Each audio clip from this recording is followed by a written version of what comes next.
Bapak jamaah dirahmati Allah Subhanahu wa taala, sebelum kita mulai marilah kita sama-sama bacakan suratul Fatihah. Yang pertama kita niatkan untuk orang tua kita, guru-guru kita, para alim ulama, saudara-saudara kita, kerabat kita yang masih hidup, mudah-mudahan dengan wasilah pembacaan Fatihah Allah Subhanahu wa taala memberikan kekuatan iman dan Islam. Allah mudahkan semua urusan mereka, baik urusan dunia maupun urusan akhirat.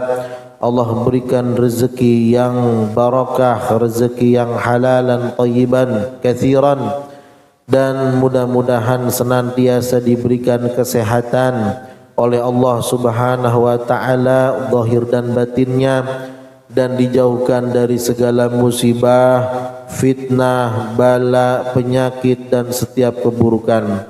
Niat yang kedua untuk orang tua kita yang telah wafat, untuk semua keluarga kita, para guru-guru kita yang telah mendahului kita, mudah-mudahan Allah Subhanahu wa taala ampuni dosa-dosa mereka, Allah terima seluruh amal ibadah mereka, Allah lapangkan kubur mereka, Allah Subhanahu wa taala tinggikan derajat mereka, dan Allah tempatkan mereka di tempat yang mulia di sisi Allah Subhanahu wa taala. Kita doakan juga dengan wasilah Fatihah ini bagi yang sakit di antara kita atau saudara-saudara kita, mudah-mudahan Allah angkat penyakit mereka, Allah berikan kesembuhan yang sempurna, dan mudah-mudahan penyakitnya sebagai penebus atas dosa-dosanya. Dan yang punya hajat di antara kita, baik hajat dunia ataupun akhirat, mudah-mudahan Allah tunaikan, Allah kabulkan semua hajat-hajatnya. Ala hadhi niyah wa ala kulli niyatin salihah wa ila hadratin nabil mustafa Muhammadin sallallahu alaihi wasallam bisirril Fatihah. A'udzu billahi minasy syaithanir rajim. Bismillahirrahmanirrahim. Alhamdulillah rabbil alamin arrahmanir rahim maliki yaumiddin. إياك نعبد وإياك نستعين اهدنا الصراط المستقيم صراط الذين أنعمت عليهم غير المغضوب عليهم ولا الضالين آمين. Bismillahirrahmanirrahim. Qala al-muallif rahimahullahu ta'ala wa nafa'ana Allahu bihi wa bi'ulumihi wa bi'ulumi sa'iri salihina fid darain. Masih di dalam kajian kitab Risalatul Mu'awanah lil Imam Al-Habib Abdullah bin Alawi Al-Haddad rahimahullahu ta'ala, ila an qala, sampai pada wahdar an tatrukal amala biwirdin makhafata alla taduma alaihi fa inna dhalika minal hamaqah. Wahdar, dan hati-hatilah, artinya mewanti-wanti diri, antatrukal amala, engkau meninggalkan suatu amalan, biwirdin, dengan satu wirid, zikir dan sebagainya, makhafata alla taduma alaihi, karena takut khawatir engkau tidak bisa istiqomah, tidak bisa terus-menerus melakukannya. Fa inna dzalika minal hamaqati, karena sesungguhnya yang demikian itu minal hamaqati, daripada kebodohan. Maksudnya begini, kalau misalkan kita tahu atau dapat amalan atau suatu wirid, kita udah paham ilmunya, maka jangan kita khawatir kita meninggalkan amalan itu karena khawatir enggak bisa istiqomah. Masalah istiqomah itu setelah mengamalkan. Yang penting yang pertama tahu ilmunya, udah tahu nih fadilahnya, amalannya begini, fadilahnya begini. Jangan langsung kita enggak mau ngamalin, soalnya takut nanti kagak istiqomah gitu. Amalin aja. Nah istiqomah itu nanti perjalanan mujahadahnya. usaha kita untuk selalu konsisten istiqomah untuk melaksanakan amalan tersebut. Nah itu begitu. Jadi kata Imam Haddad, kalau misalkan ada orang tahu ilmu sesuatu, ilmu agama tentunya, ya, udah tahu ilmunya nggak mau mengamalkannya. Kenapa nggak mau mengamalkannya? Karena takut nggak istiqomah. Istiqomah itu nilai plus. Tapi kewajiban kita, kalau misalkan satu ilmu udah kita dapat, nah kewajiban kita mengamalkannya. Adapun istiqomah itu adalah nilai plus yang harus kita perjuangkan, kita mujahadah dalam kehidupan kita, walaupun nanti dalam perjalanannya, ya namanya kita manusia, al-imanu yazidu wa yanqus. Iman itu kadang naik, kadang turun. Lagi semangatnya semangat kita. Kalau lagi kendor, ya begitu, rada-rada males. Makanya ada ungkapan seorang ulama sufi itu, Habib Abdullah bin Husain bin Tahir, beliau mengatakan, siru ilallahi walau alal arja. Berjalanlah engkau menuju kepada Allah Subhanahu wa taala sekalipun pincang-pincang. Orang pincang, mohon maaf, dia bisa jalan, tapi mungkin jalannya nggak seperti orang yang biasa, atau mungkin dia nggak bisa lari, tapi yang penting dia jalan aja udah untuk mencapai satu tujuan. Maka berjalanlah kepada Allah Subhanahu wa taala dengan ibadah kita, dengan ketakwaan kita, dengan semua amalan-amalan yang kita ketahui daripada agama ini, karena tujuannya adalah Allah Subhanahu wa taala. Terus berjalan, yang penting jalan, jangan diem aja. Begitu. Kalau diem aja kagak sampai. Maka tuntutannya, perintahnya berjalan. Walau alal arja, sekalipun di atas kaki yang pincang itu. Ya kadang kan begitu, kadang lari bisa kita, ya kadang jalan, kadang capek ya kita pelan-pelan jalannya, begitu. Yang penting jalan, sekalipun kita pincang-pincang berjalan di atas jalan ini nih, yang mungkin ya kita ketahui penuh dengan aral dan rintangan di mana-mana. Nah, kata Imam Haddad, bodoh orang kayak begitu. Tidak mau mengerjakan sesuatu karena takut kagak istiqomah. Maka amalkan aja. Ketahui ilmunya, amalkan. Baru setelah itu mujahadah diri kita. Berusaha semaksimal mungkin. Karena urusan perintah itu kan teman. Fa'tu bihi mastata'tum. Kerjakan semampu kalian. Itu bedanya tuh. Kalau perintah dari Allah Subhanahu wa taala, perintah dari Nabi, fa'tu bihi mastata'tum. Kerjakan sesuai dengan kemampuan. Itu agama kita kayak begitu. Tapi kalau larangan mutlak, nggak pakai mastata'tum. Masalah larangan berzina, kita kagak berzina, nggak ada mastata'tum. Sekuat kalian tidak mau berzina.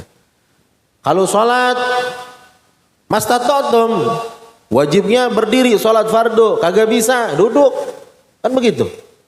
Kagak bisa duduk juga. Umpama karena bisul dua gitu di belakang sini, apa pak? Berbaring. Kalau nggak bisa berbaring juga telentang. Habis itu apa? Pakai mata, udah isyarat pakai mata atau pakai tangan. Kalau bisa tangan masih bisa bergerak. Yang terakhir pakai hati. Nah hati udah kagak bisa, berarti udah mati kan? Tinggal disolatin begitu. Nah. Jadi mengerjakan satu perintah agama, mengamalkan mastata'tum, qaidahnya begitu, semampu kalian. Masalah sedekah, masalah puasa juga subhanallah. Tapi kalau urusan meninggalkan larangan-larangan Allah Subhanahu wa taala, enggak ada istilah mastata'tum. Karena kita bisa meninggalkan semuanya. Hari ini Pak, detik ini kita meninggalkan banyak hal-hal dilarang Allah Subhanahu wa taala. Kita tidak berzina, kita tidak apa di sini, tidak maling, tidak ngebunuh orang, banyak tuh. Itu semua kita tinggalkan semuanya. Bisa kita. Nah, kemudian wayam bagi Allah ta'mala, dan seyogyanya, seharusnya, sepatutnya Allah ta'mala fi kulli waqtin, engkau tidak mengamalkan sesuatu fi kulli waqtin, pada setiap waktu, bihasabin nasyati wal faragh, hanya sebatas karena semangat atau ada kekosongan waktu. Bal yang bagi akan tetapi seharusnya antusammiya syai'an, engkau menentukan sesuatu, tazidu alaihi, engkau tambahkan atasnya, indan nasyad, ketika semangat, wala tangkusu minhu indal kasal, jangan berkurang ketika malas. Maksudnya begini, kalau kita itu sudah istiqomah mengamalkan sesuatu, maka apa yang kita amalkan itu jangan tergantung semangatnya. Kalau lagi semangat, wal farok, atau ketika keluasan waktu, kekosongan waktu kita. Tetapi gimana kalau lagi semangat, tambahin. Paling enggak kalau lagi malas jangan dikurang begitu. Jadi ada istilahnya amalan standar kita. Contohnya Pak, sholat duha nih umpama, sholat duha atau sholat witir lah, itu kan jelas sholat duha itu paling sedikit berapa rakaat Pak? 2 rakaat. Sholat witir 1, witir itu satu paling sedikitnya. Tapi kata ulama makruh hukumnya kalau misalkan mendawamkan sholat witirnya 1 rakaat doang, sengaja tuh, karena witir ini satu-satunya sholat yang cuma 1 rakaat itu. Karena witir itu artinya ganjil itu berapa? 1. Jadi nggak ada sholat itu yang ganjil 1 rakaat doangan kecuali sholat witir doangan. Boleh dikerjakan 1 rakaat, tapi terus menerusnya sebagai satu amalan dia istiqomah di situ, itu hukumnya makruh, bukannya haram, sebatas makruh. Sholat duha 2 rakaat itu standarnya udah. Minimalnya, batasan paling sedikitnya, jangan kurang dari itu, begitu maksudnya. Kalau lagi ketika ada keluasan waktu atau semangatnya lagi tinggi, tambahin. Kadang 4 rakaat, biasanya kalau Ramadan kan semangat ibadah tuh. Yang biasanya duha 2 rakaat, tambahin 4 rakaat, tambahin 6 rakaat atau 8 rakaat begitu. Terkadang memang ya itu manusia kita ini tadi tergantung kekosongan waktu. Karena kalau misalkan orang sibuk, makanya kalau misalkan tausiah Pak, tausiah nih, umpama Ramadan, di hadapan kita pegawai-pegawai kantor umpama. Beda dengan ketika saya umpama ngasih tausiah ke anak santri. Anak santri kita bisa, khatamkan Al-Quran 1 hari 1 juz, 1 hari 2 juz umpama. Kalau misalkan orang-orang pegawai kantor, jangan langsung ditembak, kamu mestinya 1 juz 1 hari, 2 juz 1 hari.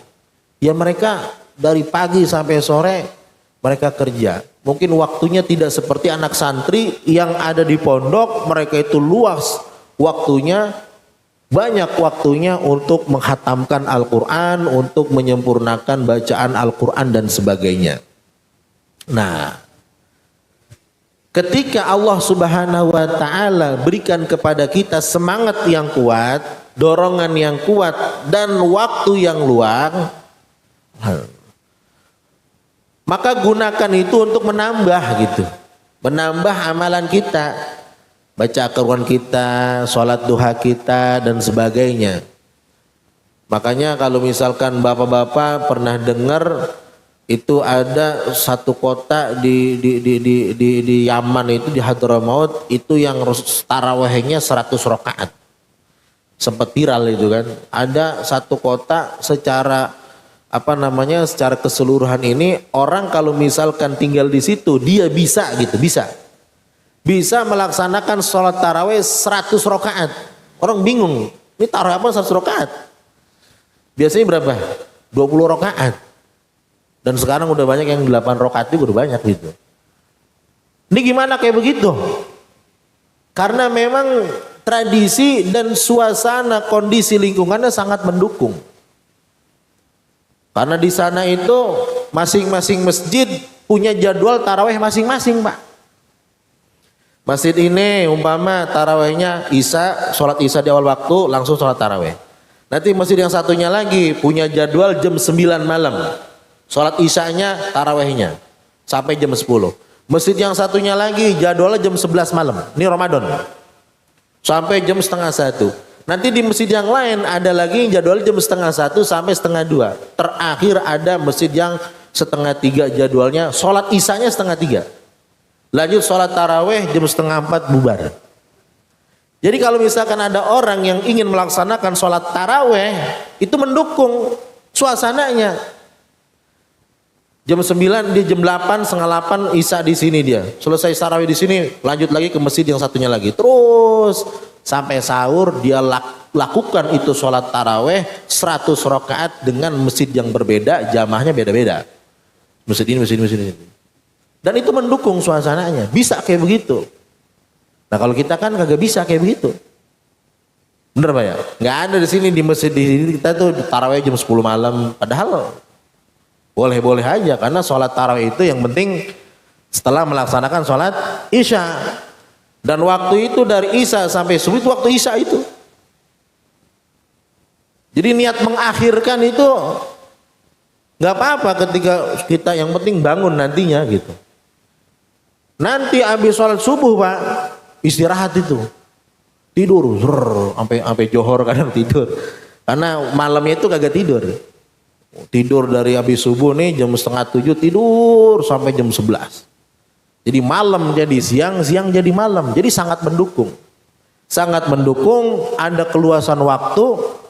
Ya orang-orang di situ kayak mahasiswa pada libur semuanya, udah nggak ada kuliah lagi, diliburin Ramadan itu.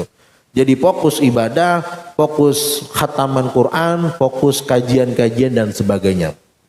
Nah, jadi kata Imam Haddad, kalau misalkan kita lagi semangat dan ada waktu kekosongan, tambahinlah gitu. Tambahin kadar ibadah kita, rakaat sholat sunnah kita dan sebagainya. Yang penting jangan kurang ketika kurang semangat kita atau bahkan ketika kita lagi males nih, jangan sampai kurang gitu. Duhanya jangan sampai kagak, witirnya jangan sampai kagak. Paling enggak satu hari berapa lembar Pak baca Quran umpama? 1 lembar kek begitu. Kalau nggak bisa 1 juz, sisa 1 lembar. Yang penting terus begitu. Enggak kurang daripada 1 lembar. Contohnya kayak begitu. Wa'lam dan ketahuilah annal musara'ata ilal khairat. Sesungguhnya bergegas atau terburu-buru cepet-cepetan ilal khairati kepada kebaikan wal muhafadzata dan menjaga alal ibadati atas ibadah-ibadah wal mudawamata ala ta'ati dan istiqamah konsisten atas ketaatan-ketaatan. Itu merupakan da'bul anbiya'i wal auliya, itu adalah kebiasaan jalan para nabi-nabi dan para wali-wali Allah Subhanahu wa taala fi bidayatihim wa nihayatihim, di awal mereka dan di akhir mereka. Jadi kata Imam Haddad al-musarah il khairat. Jadi salah satu sifat unggul yang dimiliki oleh para nabi dan rasul dan para wali-wali Allah, orang-orang soleh, adalah mereka musara'ah ilal khairat, bergegas kalau urusan kebaikan. Makanya dalam beberapa ayat ada petunjuk-petunjuk yang memberikan isyarat bahwa kebaikan itu mesti digapai dengan cara berlomba-lomba, cepet-cepetan. Allah mengatakan fastabiqul khairat, berlomba-lombalah kalian dalam kebaikan. Wasari'u ila maghfiratin min rabbikum wa jannatin arduhas samawati wal ard.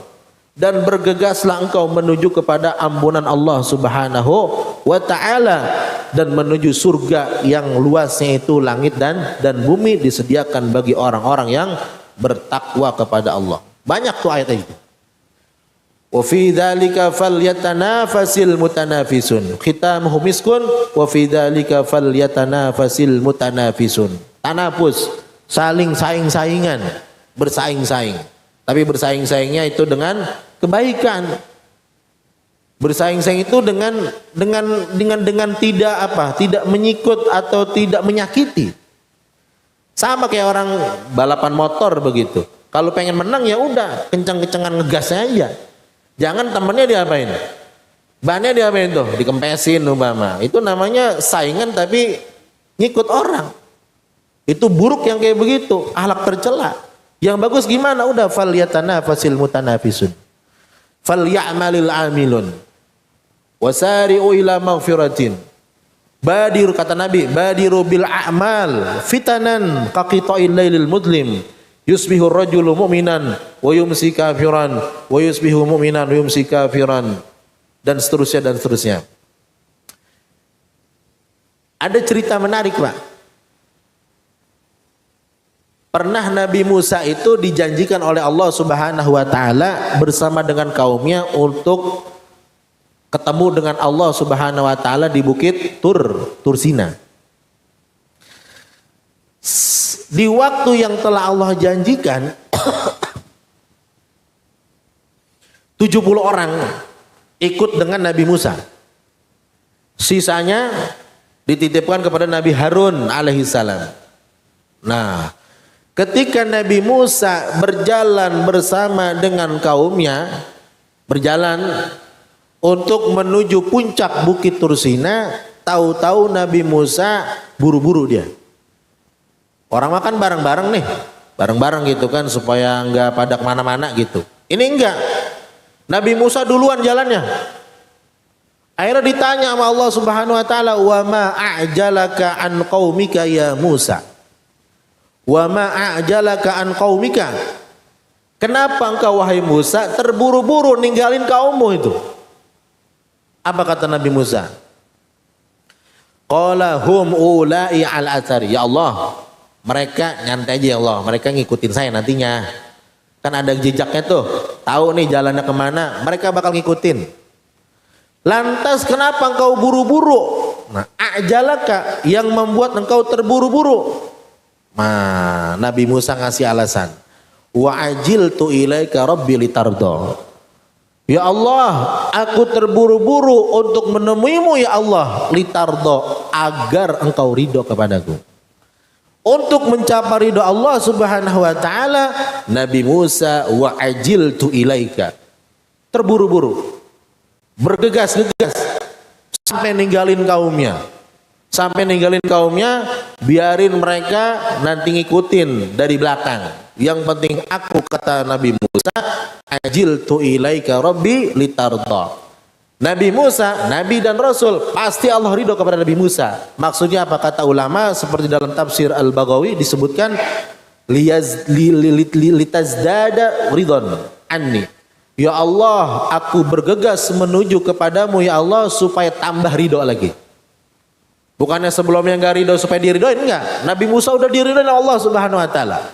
Tapi Nabi Musa bergegas kayak begitu supaya apa? Supaya nambah ridho atau dawamu ridho. Ridhonya bukan sekarang doangan, tapi seterusnya ridho kepada Nabi Musa. Itu maksud daripada Nabi Musa bergegas-gegas sampai ninggalin kaumnya. Nah, inilah contoh-contoh banyak ayat-ayat yang menunjukkan apa? Urusan kebaikan cepat-cepat, buru-buru. Kalau open donasi peringatan Maulid di Masjid Ahmul Izin, buru-buru. Jangan sampai ketinggalan. Orang udah pada donasi, kita masih mikir-mikir begitu. Buru-buru. Urusan kebaikan buru-buru, urusan kebaikan itu apa namanya? Walaupun ada pepatah mengatakan, ya ini dasarnya gini. Al-ajalatu minasyaiton. Buru-buru itu bagian daripada setan. Kan ada itu tergesa-gesa. Kagak pakai dibaca dulu, udah tanda tangan aja. Salah tuh katanya, minta maaf tuh. Mohon maaf, saya nggak pakai baca dulu, jadi main tanda tangan aja. Akhirnya apa? Apa namanya? Muncul keburukan dan sebagainya. Tapi urusan tergesa-gesa, ada beberapa hal yang malah kita dituntut untuk buru-buru, banyak itu. Salah satunya kalau ada orang lagi maksiat, buru-buru ninggalin itu maksiat, buru-buru taubat, jangan ditunda lagi. Ada orang umpama nih ada orang pengen jadi muslim, mu'alaf dia, pengen bersyahadat, udah nyadar Islam itu agama yang benar, udah niat pengen masuk Islam, datang kepada kita umpama, Pak begini, jadi saya pengen masuk Islam. Jangan dijanjiin, nanti kalau begitu besok aja ya, kita datang ke Ustadz Anu, nanti syahadat di situ. Jangan. Langsung syahadatin depan itu juga. Lah kalau besok sorenya dia berubah lagi gimana? Salah siapa? Ini udah mantep tuh dia tuh. Udah tinggal syahadat, panggil orang kanan kiri umpama. Ya kalau misalnya ada ustadz di situ, kita ajak dia. Jangan ditunda, dijanjiin besok aja, jangan besok aja. Ini orang udah pengen masuk Islam. Kalau diundur-undur lagi, nauzubillah kalau misalkan sampai berubah lagi pikirannya. Ada lagi kalau misalkan punya anak perempuan ya yang sudah matang secara umurnya, zahir batinnya udah matang tapi belum menikah, dan udah ada laki-laki yang kufu, yang kufu itu yang sepadan secara agama dan hal lain sebagainya, maka orang tua dituntut untuk menyergakan. Jangan pakai ditunda-tunda lagi. Ini udah apa nih? Udah ada yang mau begitu. Nanti kalau bisa ditolak juga, khawatir nanti ke depannya malah susah nanti yang datang itu. Maka hal kayak begini utang kalau sudah kalau sudah jatuh tempo segerakan untuk dibayarkan dan sebagainya. Banyak itu hal-hal yang memang kita itu dituntut, dianjurkan untuk menyegerakan. Jangan pakai ditunda-tunda. Ya.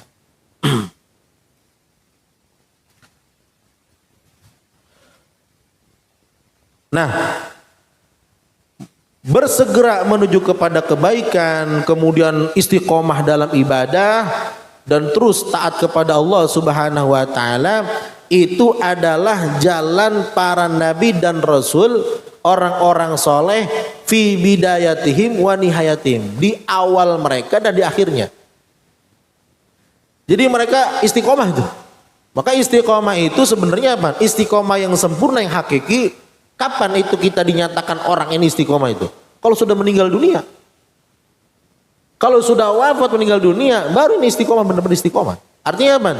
Kalau ada orang 30 tahun umpama nih 30 tahun dia beribadah, nauzubillah, seminggu sebelum dia meninggal dunia, nauzubillah murtad umpama, nauzubillah ya. Kan berarti nggak ada istiqomah itu. Jadi semuanya ini ya udah nggak ada nilainya. Maka istiqomah yang hakiki itu sampai betul-betul sudah wafat. Nah, itu istiqomah nanti nilainya di situ akan terlihat nilai istiqomahnya itu. Karena ya seseorang itu, amal seseorang dinilai nanti di akhirnya. Li'annahum a'raful khalqi billah, karena mereka itu para nabi dan wali Allah adalah mereka orang-orang yang paling mengenal makhluk, yang paling mengenal manusia yang paling mengenal kepada Allah Subhanahu wa taala. Ketika mereka kenal dengan Allah, arif billah, mereka itu kenal betul kepada Allah Subhanahu wa taala, fala jarama kanu a'badahum, maka tidak diragukan lagi mereka itu adalah orang-orang yang paling beribadah kepada Allah, wa atwa'ahum, yang paling taat kepada Allah, wa akhsyahum, dan paling takut kepada Allah Subhanahu wa taala. Dasarnya apa? Mengenal. Kalau sudah betul-betul mengenal kepada Allah taala, itu akan mendorong dia untuk beribadah. Nah, para nabi dan rasul mereka sangat kenal kepada Allah, apalagi Rasulullah sallallahu alaihi wasallam itu manusia yang paling mengenal Allah Subhanahu wa taala. Jadi bedanya ini kalau arif, ada alim, ada arif. Kalau dalam bahasa Arab arafa ya'rifu itu mengetahui. Kalau alima ya'lamu mengetahui juga. Cuman orang ketika disifati dia itu dekat dengan Allah disebut dengan arif billah, bukan al-alim billah. Karena al-alim itu orang yang mengetahui sesuatu dengan semua sisinya. Luar dalamnya dia paham. Alim. Nah itu. Orang ini alim apa? Alim fikih. Jadi mazhab Syafi'i dia tahu tuh sejarahnya, bab-babnya dia paham, itu alim dia.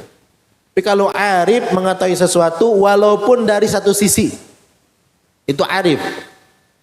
Karena Allah itu tidak bisa diketahui secara menyeluruh, maka nggak ada orang disebut dengan al-alim billah, nggak ada. Karena la ya'rifullah illa huwa. Tidak ada yang betul-betul mengetahui Allah, hakikat Allah kecuali Allah Subhanahu wa taala.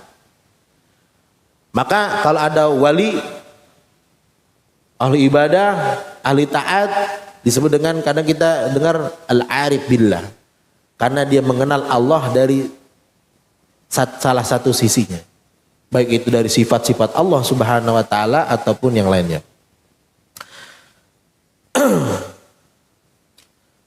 Maka mereka para nabi menjadi hamba-hamba Allah yang paling banyak ibadah, yang paling taat kepada Allah, yang paling takut kepada Allah Subhanahu wa taala.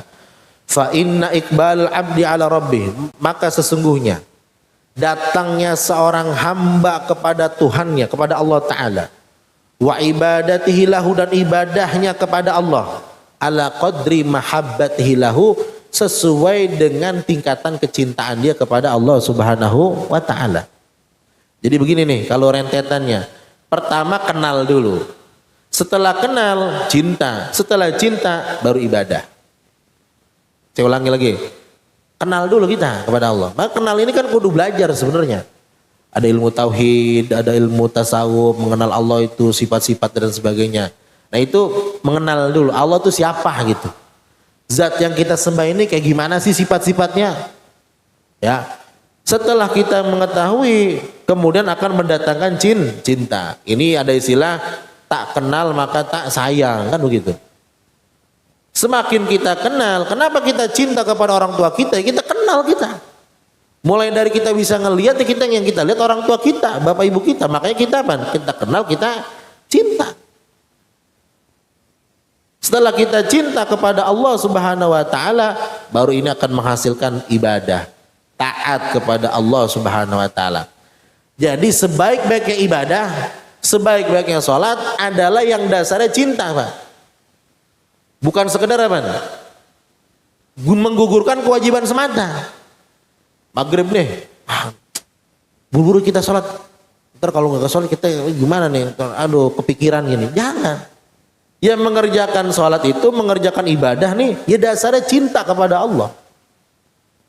Jadi dasarnya cinta. Nah cinta ini dasarnya, sumbernya, sebabnya karena kita mengenal Allah Subhanahu wa ta'ala. Maka tiga hal ini kita kudu dalemin. Pengetahuan kita kepada Allah Subhanahu wa ta'ala. Yang kedua kecintaan kita kepada Allah Subhanahu wa taala. Yang ketiga insya Allah kalau dua ini kita tanamkan maka akan menghasilkan ibadah kita semakin kuat, semakin besar lagi kepada Allah Subhanahu wa taala. Wal mahabbatu tabi'atun lil ma'rifah. Cinta itu ngikutin pengetahuan. Sebagaimana seberapa kita kenal Allah, maka segitunya kita akan cinta kepada Allah. Seberapa kita cinta kepada Allah Ta'ala, maka seberapa besar ketaatan kita kepada Allah Subhanahu wa Ta'ala. Ya samalah, walillahil masalul a'la. Kalau kita tadi tuh, kalau semakin kena, ada orang kagak kenal sama orang tuanya kan, umpama, nauzubillah tuh. Dari kecil udah dipisahin sama orang tuanya. Gimana dia mau cinta kepada orang tuanya? Dia kagak kenal orang tuanya gitu. Terus gimana mau taat kepada orang tuanya? Orang tuh entah di mana begitu.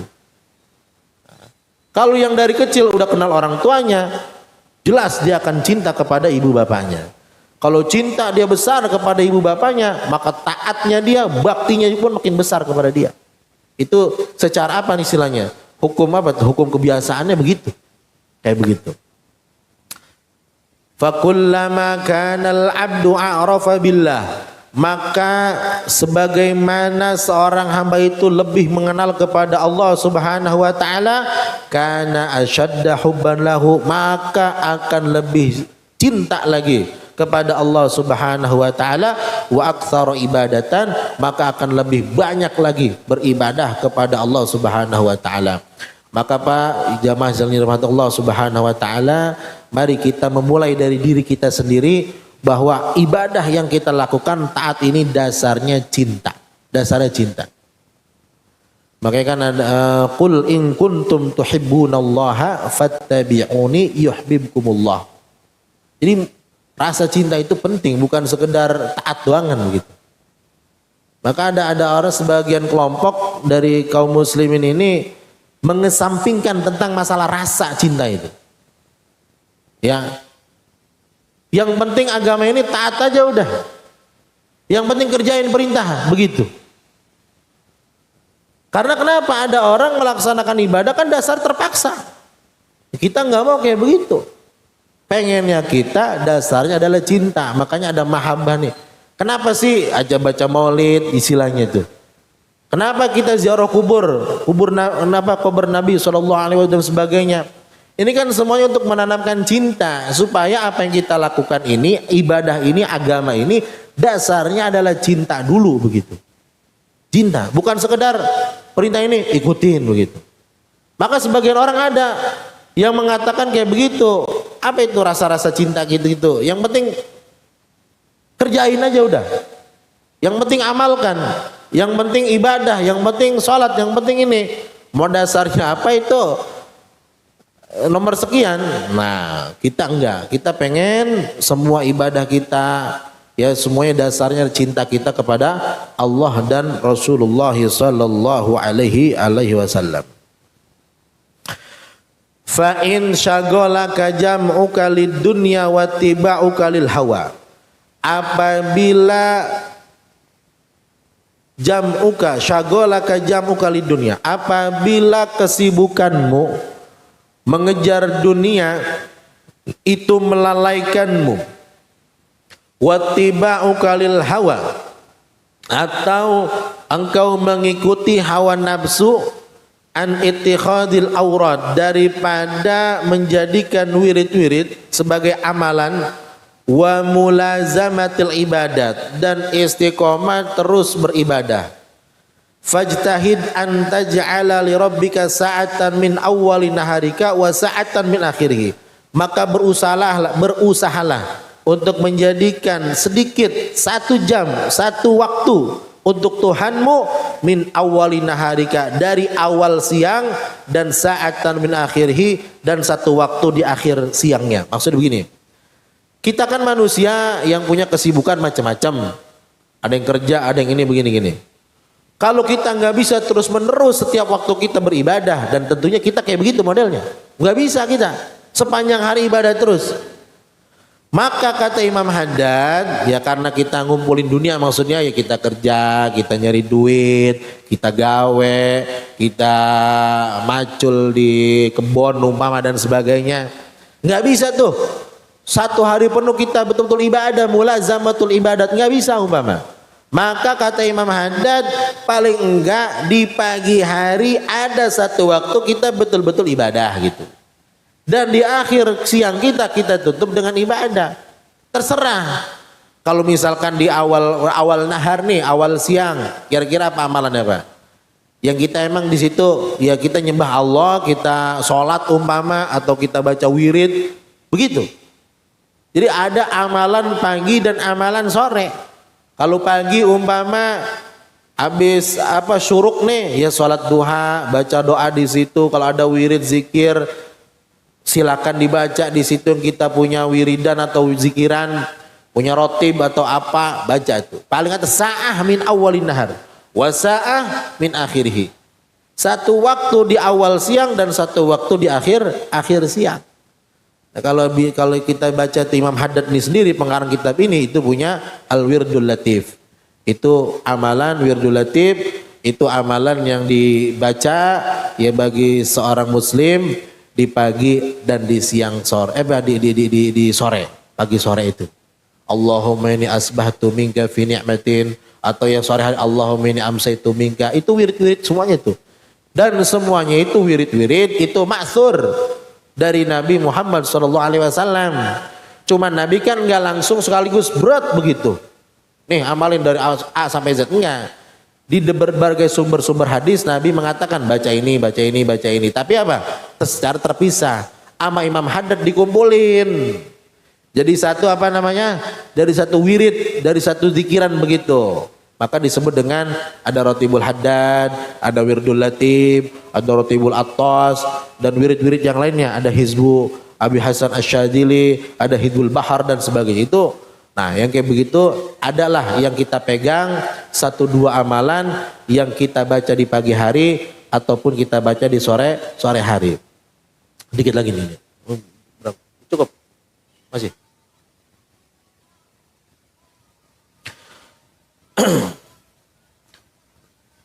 Tashtagilu fihima, kamu sibuk di waktu itu, di awal pagi ataupun di akhir siang, di akhir sore ini. Fihima, di dua waktu itu, bitasbih, dengan bertasbih, zikir tasbih, subhanallah wa bihamdihi, subhanallahil azim, atau subhanallah, tasbih. Wal istighfar, ataupun istighfar. Wa ghairu dzalika min anwa'i ta'at, atau selainnya daripada macam-macam ketaatan, salat duha dan sebagainya. Faqad ruwiya anillahi ta'ala, diriwayatkan dalam sebuah hadis qudsi dari Allah Subhanahu wa taala, annahu qala, sungguhnya Allah mengatakan, ibna Adam, wahai anak Adam, wahai manusia, ij'alli, jadikan bagiku sa'atan min awwali naharika, satu waktu, 1 jam atau setengah jam, min awwali naharika, dari awal siangmu, yang aku kasih kepadamu waktu, umur, nafas untuk kamu hidup di awal siang itu, kamu bangun tidur pagi, sa'atan min awwali naharika, buatku, untukku, kata Allah Subhanahu wa taala. Wa sa'atan min akhirih, dan satu waktu, 1 jam kah, setengah jam kah, min akhirih, dari akhir siang itu. Akfika ma baina dzalik, maka aku akan cukupkan antara keduanya. Wa warada, dan begitu juga ada sebuah riwayat, anna sahifatal abdi, bahwa catatan amalan seorang hamba, idza uridat 'ala Allah, kalau dibeberkan di hadapan Allah, di hadapan Allah Subhanahu wa taala, min akhiri kulli yaumin, di akhir setiap hari. Jadi kan ada catatan amal harian, itu di akhir siang, maksudnya sore. Ada catatan mingguan, hari apa Pak? Hari Kamis. Ada catatan yang tahunan tuh. Tahunan itu biasa kita baca apa di malam nisfu Sya'ban, itu tahunan itu. Nah, kata Allah Subhanahu wa taala, dalam riwayat disebutkan, itu ketika catatan hamba itu disodorkan di hadapan Allah Subhanahu wa taala setiap harinya, fa in kana fi awwaliha wa fi akhiriha khairun, kalau ada kebaikan di awal sama di akhirnya, enggak di tengah-tengahnya Pak, awalnya baik, akhirnya baik. Nah, Allah dapetin tuh, ini seorang hamba ini si fulan, awalnya dia baik tuh catatan amalnya, di akhir siangnya nih, sore ini baik juga. Nah, yaqulu Allah taala, maka Allah taala katakan lil malaki, kepada malaikat pencatat amal, umhu ma baina dzalik, hapus itu di antara keduanya. Kalau misalkan di jam 11 siang kita ada maksiat, di 11 siang kita lalai, jam 2 siang kita begini-begini, ada hal yang kita lakukan itu melanggar perintah Allah Subhanahu wa taala. Tapi kita punya apa? Punya modal, apa modalnya? Di awal siang atau di pagi hari kita baik, di akhir siang atau di sore kita baik. Maka kata Allah Ta'ala, wahai malaikat, itu kesalahan yang dia lakukan di antara pagi dan sore ini, hapus. Imhumhu ma baina dzalika, hapus. Wa dzalika min fadlillah, yang demikian itu karena anugerah dari Allah Subhanahu wa taala alaina, kepada kita, apalagi kita sebagai umat Nabi Muhammad sallallahu alaihi wasallam, wa 'alan nas, dan kepada semua manusia. Walakin aktsaran nasi la yashkurun, tapi sebagian manusia, banyak manusia tidak bersyukur kepada Allah Subhanahu wa taala. Jadi yang dilihat awalnya sama akhirnya. Kalau awalnya baik, akhirnya baik, tengah-tengahnya nih ada kagak baiknya, dilupain sama Allah, dihapus sama Allah Subhanahu wa taala. Ini mirip kayak zakat tijarah Pak, zakat perniagaan. Nisabnya itu cuma di awal sama di akhir doang yang dihitung. Beda kalau kambing Pak, kambing itu dari awal 40 mesti punya kambing nih umpama nih, nisabnya 40. Itu selama setahun haul mesti ada 40 kepemilikan kita, nggak boleh lepas satu pun. Kalau lepas satu mati umpama, atau kita jual satu, berarti udah nggak wajib zakat itu. Itu kalau misalkan kambing contohnya. Kalau zakat perniagaan atau perdagangan itu nisabnya itu dilihat di awal doangan. Awalnya nih berdagang udah mencapai nisab, nanti lihat di akhirnya, dihitung lagi masih sampai nisab, maka wajib dikeluarkan zakatnya. Adapun di antara keduanya ada kurang, ada kelebihan nih, modalnya hilang kemana, ditipu orang umpama atau gimana, nah itu nggak dianggap itu. Maka mudah-mudahan Allah Subhanahu wa taala berikan kekuatan kepada kita, Allah berikan taujihnya kepada kita semuanya, Allah berikan kekuatan kepada kita untuk bisa istiqomah di dalam jalan menuju Allah Subhanahu wa taala. Kalau kita tidak bisa sempurna seperti para nabi dan rasul, seperti para wali-wali dan orang-orang soleh, paling enggak kita mengamalkan tadi itu.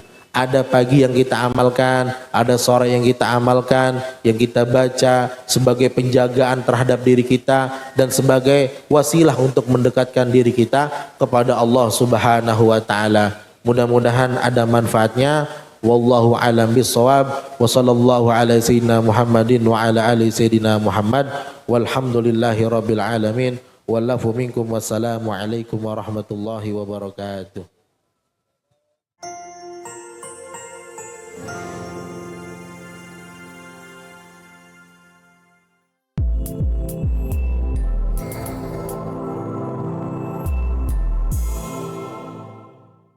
Siaran langsung YouTube channel live streaming Fadlan Sel.